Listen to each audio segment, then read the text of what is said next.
Hi guys, it's me, still Mrs. Schroetland, just with glasses on this time, and I'm reading to you chapter 6, 7, and 8 of Holes.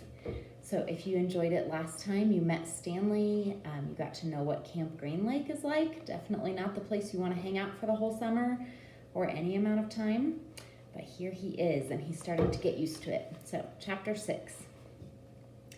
Stanley took a shower, if you could call it that, ate dinner, if you could call it that, and went to bed, if you could call his smelly and scratchy cot a bed. Because of the scarcity of water, each camper was only allowed a 4-minute shower. It took Stanley nearly that long to get used to the cold water.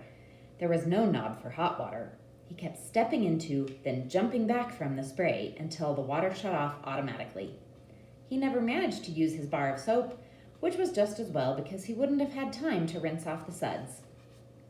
Dinner was some kind of stewed meat and vegetables. The meat was brown, and the vegetables had once been green.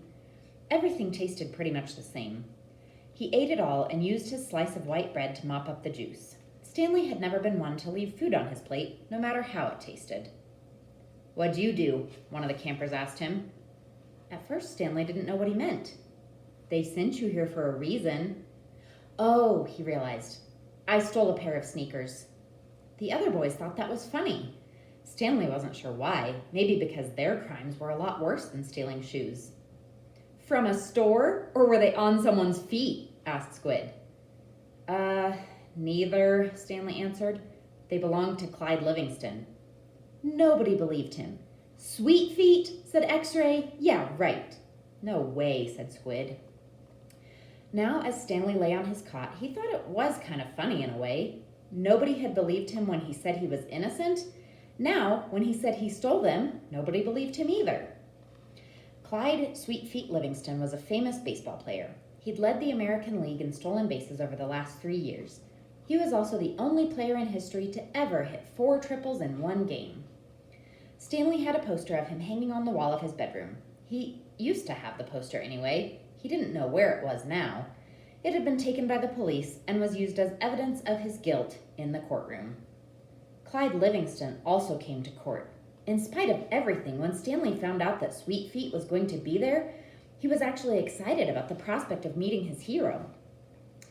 Clyde Livingston testified that they were his sneakers and that he had donated them to help raise money for the homeless shelter. He said he couldn't imagine what kind of horrible person would steal from homeless children. That was the worst part for Stanley. His hero thought he was a no-good, dirty, rotten thief. As Stanley tried to turn over on his cot, he was afraid it was going to collapse under all his weight. He barely fit in it. When he finally managed to roll over on his stomach, the smell was so bad that he had to turn over again and try sleeping on his back. The cot smelled like sour milk. Though it was night, the air was still very warm. Armpit was snoring 2 cots away. Back at school, a bully named Derek Dunn used to torment Stanley. The teachers never took Stanley's complaints seriously because Derek was so much smaller than Stanley. Some teachers even seemed to find it amusing that a little kid like Derek could pick on someone as big as Stanley. On the day Stanley was arrested, Derek had taken Stanley's notebook and after a long game of come and get it, finally dropped it in the toilet in the boys' restroom. By the time Stanley retrieved it, he had missed his bus and had to walk home. It was while he was walking home, carrying his wet notebook with the prospect of having to copy the ruined pages, that the sneakers fell from the sky.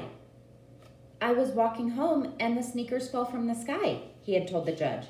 "One hit me on the head." It had hurt, too.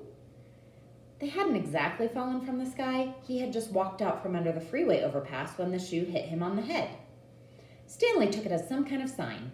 His father had been trying to figure out a way to recycle old sneakers, and suddenly a pair of sneakers fell on top of him, seemingly out of nowhere, like a gift from God. Naturally, he had no way of knowing they belonged to Clyde Livingston. In fact, the shoes were anything but sweet. Whoever had worn them had had a bad case of foot odor. Stanley couldn't help but think that there was something special about the shoes, that they would somehow provide the key to his father's invention. It was too much of a coincidence to be a mere accident. Stanley had felt like he was holding destiny's shoes. He ran. Thinking back now, he wasn't sure why he ran. Maybe he was in a hurry to bring the shoes to his father, Or maybe he was trying to run away from his miserable day at school. A patrol car pulled up alongside him. A policeman asked him why he was running. Then he took the shoes and made a call on his radio. Shortly thereafter, Stanley was arrested. It turned out the sneakers had been stolen from a display at a homeless shelter. Then, that evening, rich people were going to come to the shelter and pay $100 to eat the food that the poor people ate every day for free. Clyde Livingston, who had once lived at the shelter when he was younger, was going to speak and sign autographs. The shoes would be auctioned, and it was expected that they would sell for over $5,000. All the money would go to help the homeless. Because of the baseball schedule, Stanley's trial was delayed several months. His parents couldn't afford a lawyer. "You don't need a lawyer," his mother had said. "Just tell the truth." Stanley told the truth, but perhaps it would have been better if he had lied a little. He could have said he found the shoes in the street. No one believed they fell from the sky. It wasn't destiny, he realized. It was his no-good, dirty, rotten, pig-stealing great-great-grandfather. The judge called Stanley's crime despicable. The shoes were valued at over $5,000. It was money that would provide food and shelter for the homeless, and you stole that from them, just so you could have a souvenir. The judge said that there was an opening at Camp Green Lake, and he suggested that the discipline of the camp might improve Stanley's character. It was either that or jail. Stanley's parents asked if they could have some time to find out more about Camp Green Lake, but the judge advised them to make a quick decision. Vacancies don't last long at Camp Green Lake. Chapter 7. The shovel felt heavy in Stanley's soft, fleshy hands. He tried to jam it in the earth, but the blade banged against the ground and bounced off without making a dent. The vibrations ran up the shaft of the shovel and into Stanley's wrists, making his bones rattle. It was still dark. The only light came from the moon and the stars, more stars than Stanley had ever seen before. It seemed he had only just gotten to sleep when Mr. Pendanski came in and woke everyone up. Using all his might, he brought the shovel back down onto the dry lake bed. The force stung his hands but made no impression on the earth. He wondered if he had a defective shovel. He glanced at Zero, about 15 feet away, who scooped out a shovelful of dirt and dumped it on a pile that was already almost a foot tall. For breakfast, they'd been served some kind of lukewarm cereal. The best part was the orange juice. They each got a pint carton. The cereal actually didn't taste too bad, but it had smelled just like his cot. Then they filled their canteens, got their shovels, and were marched out across the lake. Each group was assigned a different area. The shovels were kept in a shed near the showers. They all looked the same to Stanley, although X-Ray had his own special shovel which no one else was allowed to use. X-Ray claimed it was shorter than the others, but if it was only by a fraction of an inch. The shovels were 5 feet long, from the tip of the steel blade to the end of the wooden shaft. Stanley's hole would have to be as deep as his shovel, and he'd have to be able to lay the shovel flat across the bottom in any direction. That was why X-Ray wanted the shortest shovel. The lake was so full of holes and mounds that it reminded Stanley of pictures he'd seen of the moon. "If you find anything interesting or unusual," Mr. Pendanski had told him, "you should report it either to me or Mr. Sir when we come around with the water truck. If the warden likes what you find, you'll get the rest of the day off." "What are we supposed to be looking for?" Stanley asked him. "You're not looking for anything. You're digging to build character. It's just, if you find anything, the warden would like to know about it." He glanced helplessly at his shovel. It wasn't defective. He was defective. He noticed a thin crack in the ground. He placed the point of his shovel on top of it, then jumped on the back of the blade with both feet. The shovel sank a few inches into the packed earth. He smiled. For once in his life, it paid to be overweight. He leaned on the shaft and pried up his first shovelful of dirt, then dumped it off to the side. Only 10 million more to go, he thought, then placed the shovel back in the crack and jumped on it again. He unearthed several shovelfuls of dirt in this manner before it occurred to him that he was dumping his dirt within the perimeter of his hole. He laid his shovel flat on the ground and marked where the edges of his hole would be. 5 feet was awfully wide. He moved the dirt he'd already dug up out past his mark. He took a drink from his canteen. 5 feet would be awfully deep, too. The digging got easier after a while. The ground was hardest at the surface, where the sun had baked a crust about 8 inches deep. Beneath that, the earth was looser. But by the time Stanley broke past the crust, a blister had formed in the middle of his right thumb, and it hurt to hold the shovel. Stanley's great-great-grandfather was named Elya Yelnats. He was born in Latvia. When he was 15 years old, he fell in love with Myra Menke. He didn't know he was Stanley's great-great-grandfather.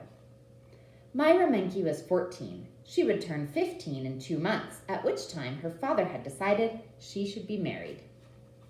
Elya went to her father to ask for her hand, but so did Igor Barkov, a pig farmer. Igor was 57 years old. He had a red nose and fat, puffy cheeks. "I will trade you my fattest pig for your daughter," Igor offered. "And what have you got?" Myra's father asked Elya.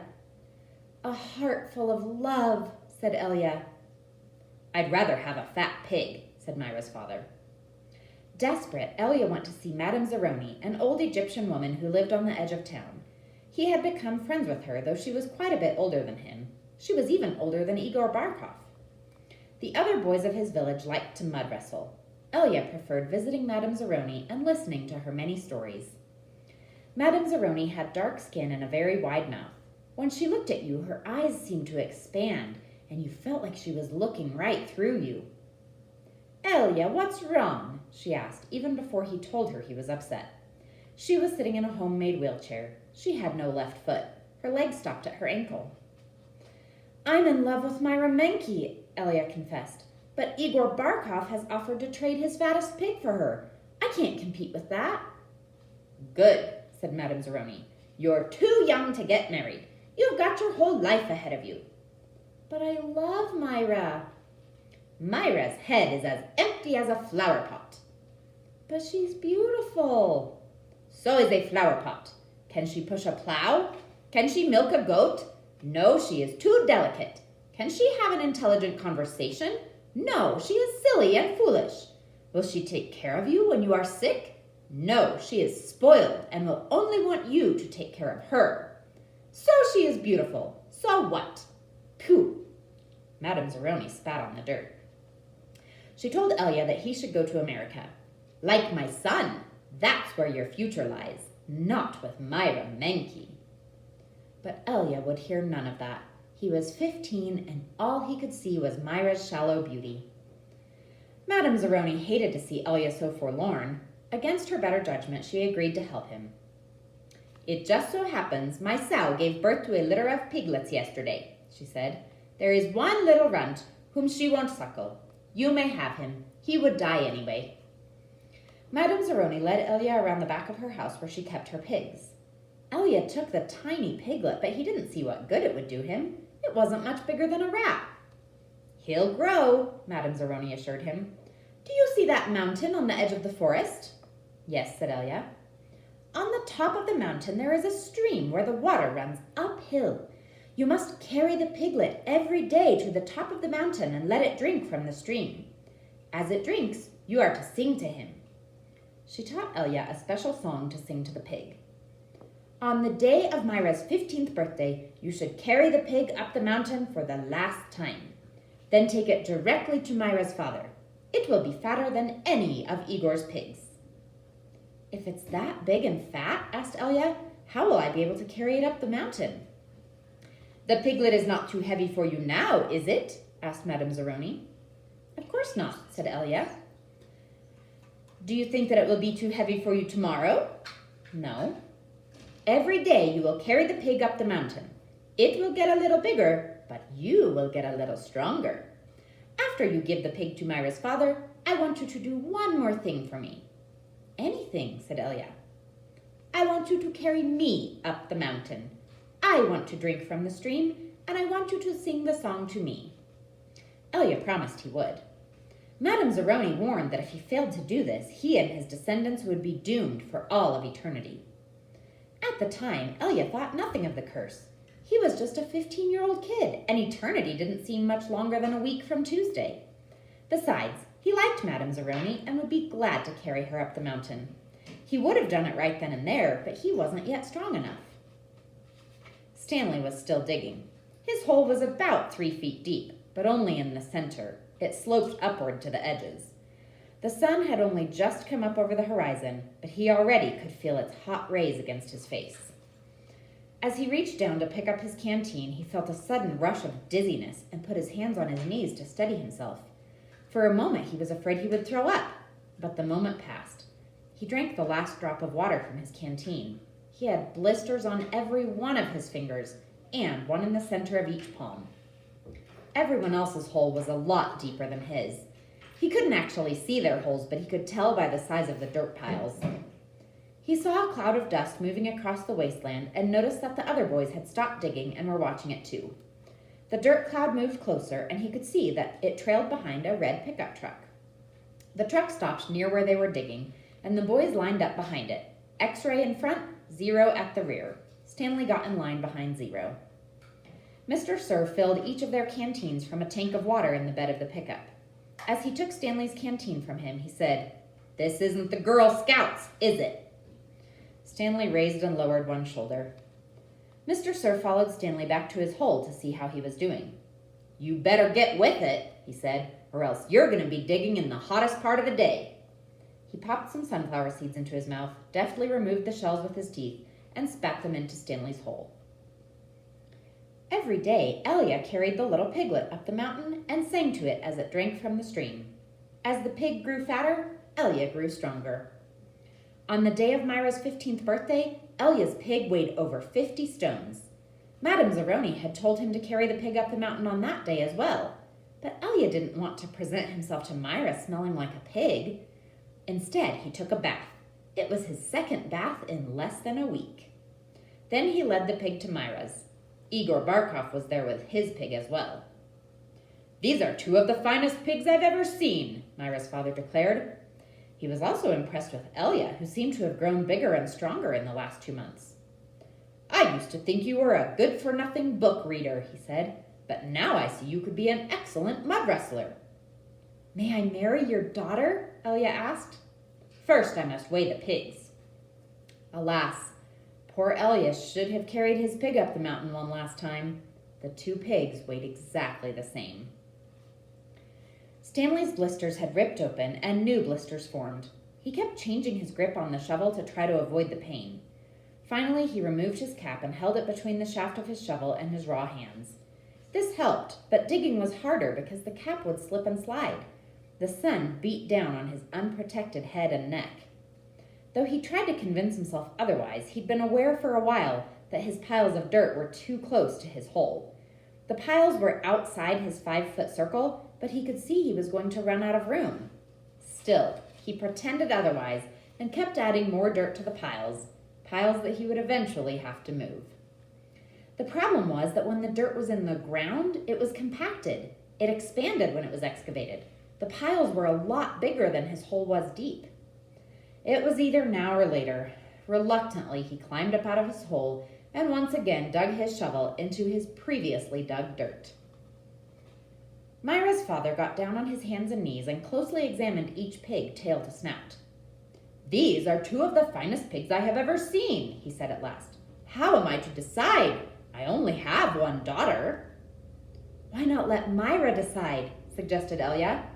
"That's preposterous!" exclaimed Igor, expelling saliva as he spoke.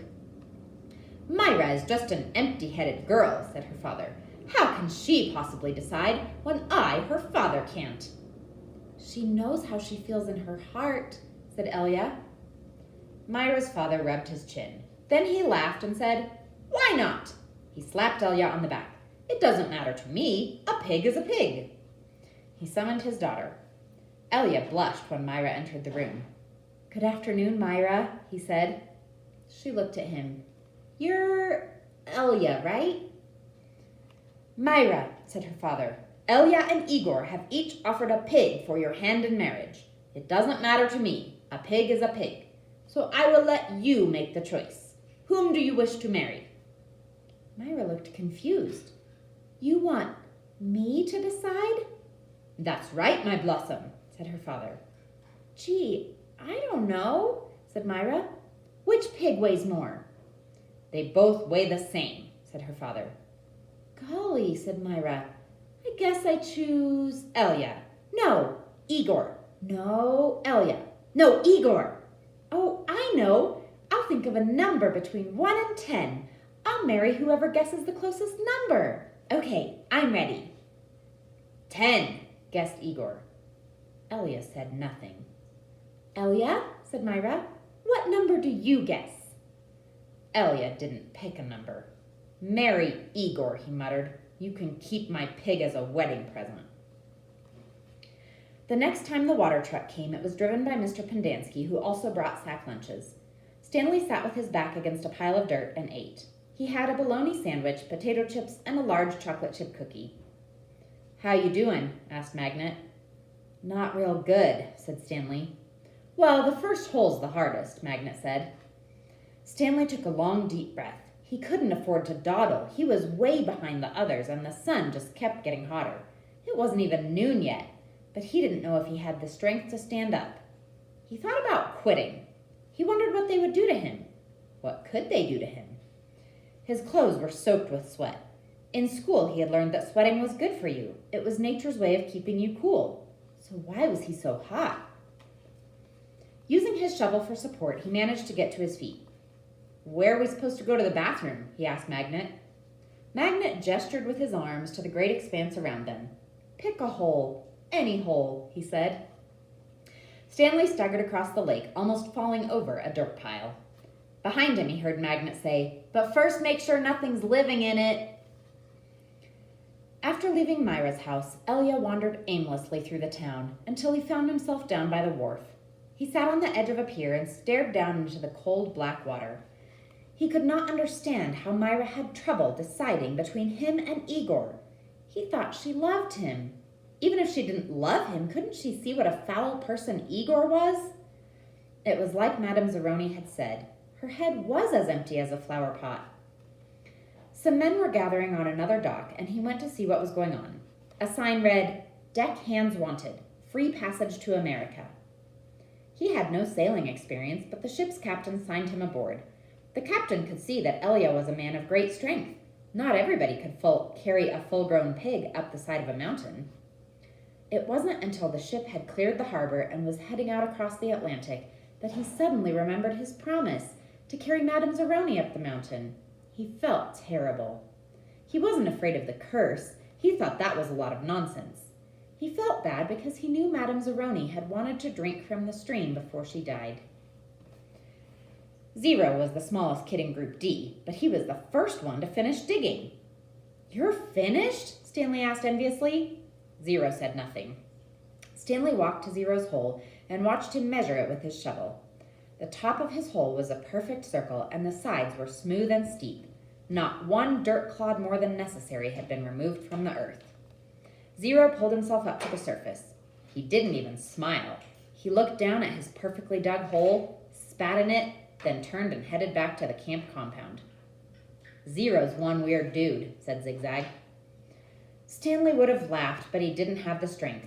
Zigzag had to be the weirdest dude Stanley had ever seen. He had a long, skinny neck and a big round head with wild, frizzy blonde hair that stuck out in all directions. His head seemed to bob up and down on his neck like it was on a spring.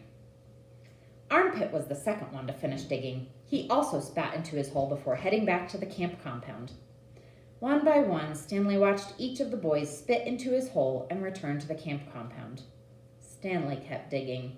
His hole was almost up to his shoulders, although it was hard to tell exactly where ground level was, because his dirt piles completely surrounded the hole. The deeper he got, the harder it was to raise the dirt up and out of the hole. Once again, he realized, he was going to have to move the piles. His cap was stained with blood from his hands. He felt like he was digging his own grave. In America, Elia learned to speak English. He fell in love with a woman named Sarah Miller. She could push a plow, milk a goat, and, most important, think for herself. She and Elia often stayed up half the night talking and laughing together. Their life was not easy. Elia worked hard, but bad luck seemed to follow him everywhere. He always seemed to be in the wrong place at the wrong time. He remembered Madame Zeroni telling him that she had a son in America. Elia was forever looking for him. He'd walk up to complete strangers and ask if they knew someone named Zeroni or had ever heard of anyone named Zeroni. No one did. Elia wasn't sure what he'd do if he ever found Madame Zeroni's son anyway. Carry him up a mountain and sing the pig lullaby to him? After his barn was struck by lightning for the third time, he told Sarah about his broken promise. "I'm worse than a pig thief," he said. "You should leave me and find someone who isn't cursed." "I'm not leaving you," said Sarah, "but I want you to do one thing for me." "Anything," said Elia. Sarah smiled. "Sing me the pig lullaby." He sang it for her. Her eyes sparkled. "That's so pretty. What does it mean?" Elia tried his best to translate it from Latvian into English, but it wasn't the same. "It rhymes in Latvian," he told her. "I could tell," said Sarah. A year later, their child was born. Sarah named him Stanley because she noticed that Stanley was Yelnats spelled backward.